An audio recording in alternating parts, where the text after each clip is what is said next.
तर प्रफुल्ला पटेल यांची ही प्रतिक्रिया विमान अपघातामध्ये नागपूरच्या यशा कामदार असल्याची देखील प्राथमिक माहिती मिळते। मुलगा रुद्र आणि सासू रक्षा यांना घेऊन त्या लंडनसाठी निघाल्या होत्या।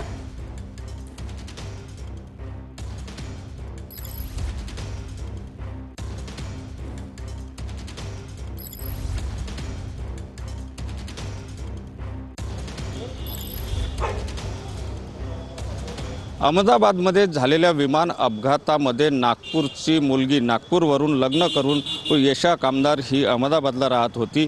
ती सुद्धा आपली सासू आणि मुलासोबत त्या विमानामध्ये प्रवास करत असल्याची माहिती पुढे येते आहे।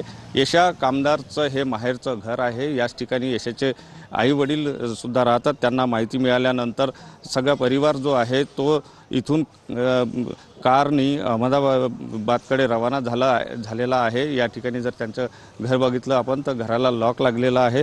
हे मात्र नेमकं त्यामध्ये आता जे पुढे येते आहे, यशा कामदार जी आहे ती नागपूरची असली तरी तिचं 5 ते 7 वर्षापूर्वी लग्न झालेलं होतं। ती अहमदाबादला राहत होती आणि तिच्या पतीचा व्यवसाय जो आहे तो लंडनमध्ये असल्याचं सुद्धा माहिती पुढे येते आणि त्यामुळेच त्यांचं अहमदाबाद ते लंडन असं जाणं येणं जे आहे ते नेहमी राहत होतं आणि त्यातूनच आज सुद्धा त्याच प्रकारे ती जी आहे ती आपल्या सासू आणि मुलासोबत त्या विमानामध्ये प्रवास करत होती। ते अहमदाबादवरून लंडनसाठी निघालेले होते। मात्र हा अपघात झालेला आहे आणि त्यामुळे आता ही दुःखद घटना जी आहे ती मोठ्या प्रमाणात झालेली आहे। त्याचं दुःख जे आहे ते त्यामुळे कामदार परिवार जो आहे तो कामदार परिवार या ठिकाणावरून अहमदाबादकडे रवाना झालेला आहे।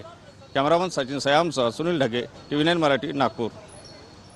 तर महाराष्ट्रामधली काही कुटुंब देखील या विमानामध्ये होती अशी माहिती मिळते। विमान अपघातात नागपूरच्या यशा कामदार या देखील होत्या। त्यांचं माहेर नागपूरचं आणि सासर अहमदाबाद या ठिकाणी।